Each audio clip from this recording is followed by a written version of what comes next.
నమస్కారం. పులి కన్ను వైడ్ ఐ ఛానల్లోకి మిత్రులందరికీ స్వాగతం. ఆంధ్రప్రదేశ్లో రాజకీయాలు ఎన్నికల ముందు ప్రతిరోజు కొన్ని కొత్త కోణాలను చూపిస్తూ ఉన్నది. దాని గురించి వివరంగా మాట్లాడుకుందాం.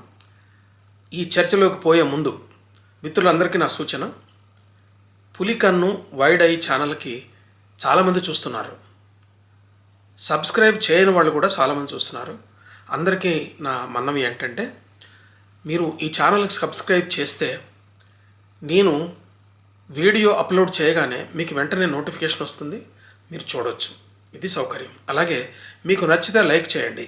మీరు లైక్ చేయడం వల్ల మీలాంటి వాళ్ళు ఎక్కువ మంది మిత్రులు చూసేటటువంటి అవకాశం కలుగుతుంది. ఇంక విషయంలోకి వద్దాం.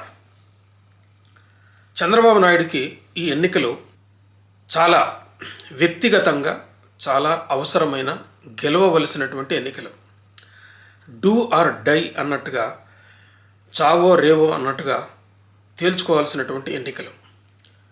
ఇప్పుడు కాకపోతే ఇంకెప్పుడు కాదు అనేటటువంటి పరిస్థితి ఆయనకున్నది.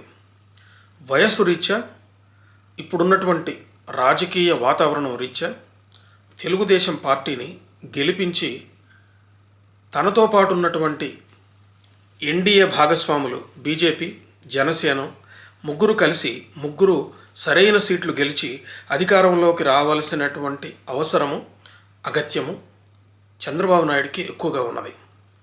బీజేపీ, జనసేనలు వాటి ఆలోచన దృక్పథాలు, వాటి భవిష్యత్ కార్యాచరణాలు వేరుగా ఉంటాయి.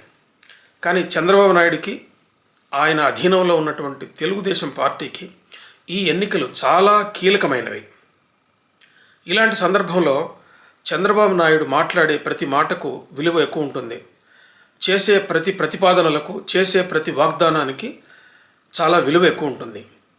ఈయన ఆచితూచి ఇలాంటి వాగ్దానాలు చేయాలి. చాలా ప్రబలమైన వైరిపక్షంతో పోటీ చేస్తున్నానన్న విషయం ఆయన గుర్తున్నది. జగన్మోహన్ రెడ్డి పార్టీ, ఆ పార్టీ అనుసరించే పద్ధతులు, ఆ పార్టీ ఎలక్షనీరింగ్ విధానం ప్రజలందరికీ తెలిసిందే. జగన్మోహన్ రెడ్డి గారి వైఎస్ఆర్సీపీ పార్టీ క్షేత్రస్థాయిలో ప్రతి ఊరిలో దానికి ఉనికి ఉన్నది.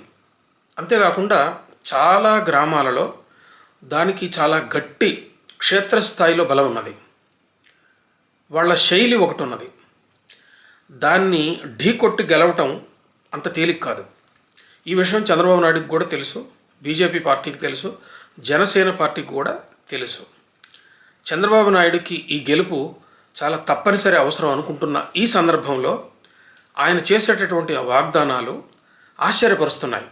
అదేంటంటే, నిన్న ఆయన వాలంటీర్ వ్యవస్థని మేము సపోర్ట్ చేస్తున్నాము, వాళ్ళ జీతాలను వాళ్ళకి ఇచ్చేటటువంటి అలవెన్స్ అనుకుందాము, లేకపోతే ఆనరేరియం అనుకుందాము, లేకపోతే పారితోషికం అనుకుందాము, దాన్ని 5,000 నుంచి 10,000కు పెంచుతానని అన్నాడు. అంతేకాకుండా జగన్మోహన్ రెడ్డి గారి జనాకర్షణ పథకాలను ఆయన విమర్శించితే వచ్చే ఫలితం ఎలా ఉంటుందో చంద్రబాబు నాయుడు గారికి తెలుసు.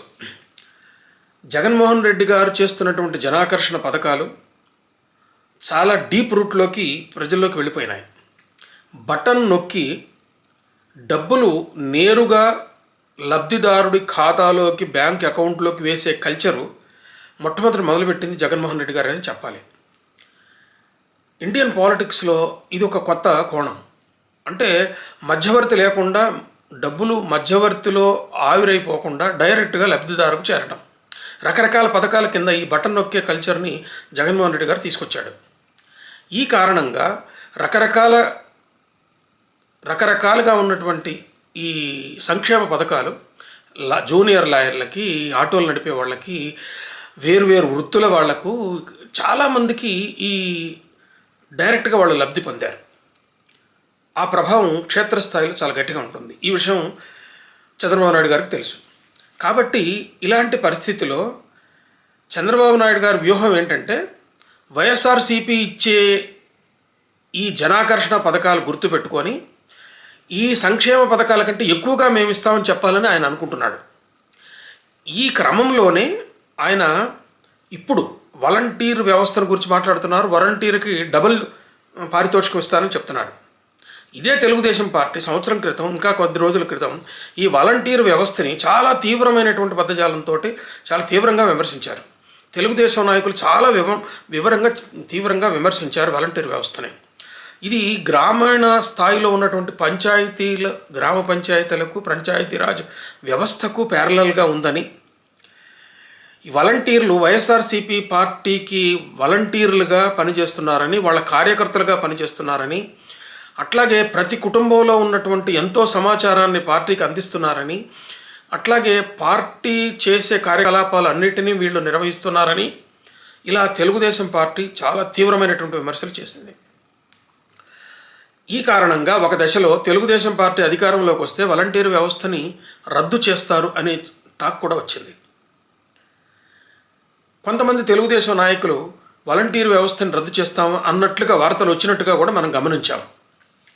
కానీ వాళ్ళు తర్వాత తెలుసుకొని వాలంటీర్ వ్యవస్థను రద్దు చేస్తామని కానీ, వాళ్ళ మీద వ్యతిరేకత ఉందని కానీ తెలిస్తే కొన్ని వేల మందిగా ఉన్నటువంటి వాలంటీర్లు అందరూ కూడా వ్యతిరేకంగా ఓటేసే అవకాశం ఉందని, అంతేకాకుండా తమకు తెలిసిన వాళ్ళతోటి కూడా వ్యతిరేకంగా ఓటేసేటటువంటి పరిస్థితి వస్తుందని చెప్పి అటు తెలుగుదేశం పార్టీ, చంద్రబాబు నాయుడు గమనించారు.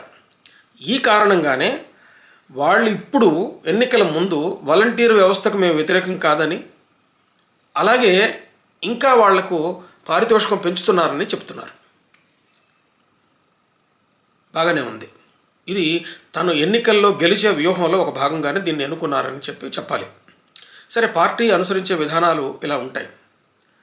మరి నిన్నటిదాకా విమర్శించినటువంటి వ్యవస్థ ఇప్పుడు ఎలా పనికి వస్తుంది అన్నది ప్రజలు, ఈయన ఏమనుకుంటున్నారో ప్రజలు కూడా ఆలోచిస్తున్నారని చెప్పి ఒక మాట కూడా పార్టీ భావించాలి.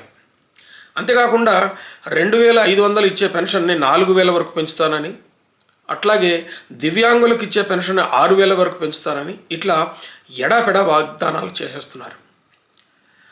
జగన్మోహన్ రెడ్డి గారు తీసుకొచ్చినటువంటి సంక్షేమ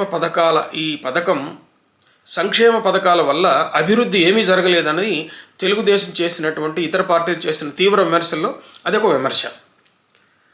సంక్షేమ పథకాలే ముఖ్యం, అభివృద్ధి అవసరం లేదు అని చెప్పి ఏ పెద్ద ప్రాజెక్టులు నిర్మించకపోవటం, రోడ్లని పట్టించుకోకపోవటం, ఇక రకరకాల అభివృద్ధి కార్యక్రమాలు చేయకపోవటం, పరిశ్రమలను అభివృద్ధి చేయకపోవటం కేవలం కారణం ఏంటంటే జగన్మోహన్ రెడ్డి గారు అనుసరిస్తున్నటువంటి సంక్షేమ పథకాలే కారణం అని చెప్పి తెలుగుదేశం పార్టీ, ఇతర పార్టీలు కూడా చాలా తీవ్రంగా విమర్శించినాయి.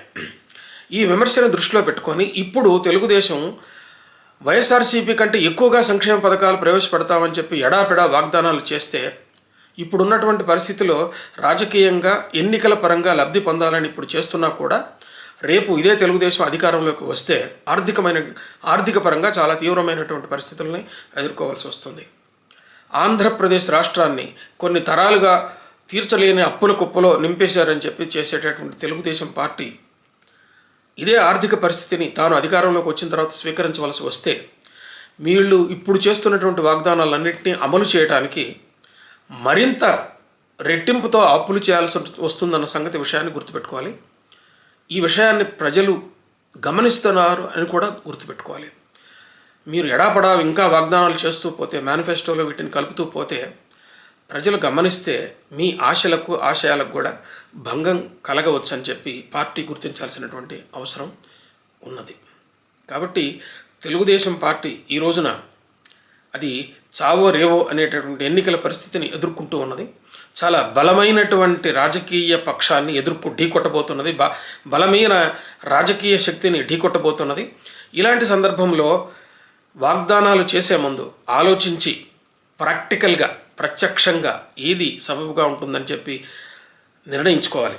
చంద్రబాబు నాయుడు గారు చెప్తూనే ఉన్నారు, సంపద సృష్టిస్తానని, మిమ్మల్ని అందరినీ భాగ్యవంతులుగా చేస్తానని చెప్తూనే ఉన్నారు. అభివృద్ధి జరుగుతుందని, పరిశ్రమల గురించి రకరకాలుగా చెప్తూ ఉన్నారు. కానీ అదే సమయంలో ఒక బ్యాలెన్స్ మెయింటైన్ చేయాల్సినటువంటి అవసరం ఉన్నది. ఎడాపెడా వాగ్దానాలు చేసి ఇప్పుడున్నటువంటి పరిస్థితిని తన పరిపాలనలో కూడా తెచ్చుకునే ప్రమాదాన్ని కొని తెచ్చుకోకుండా ఉంటే బాగుంటుంది. ప్రజలు వీటన్నిటిని గమనిస్తున్నారని చెప్పి పార్టీ గమనించడం చాలా అవసరం. మిత్రులారా, ఇలాంటి చర్చల కోసం పులికన్ను ది వైడ్ ఐ ఛానల్కి సబ్స్క్రైబ్ చేయండి.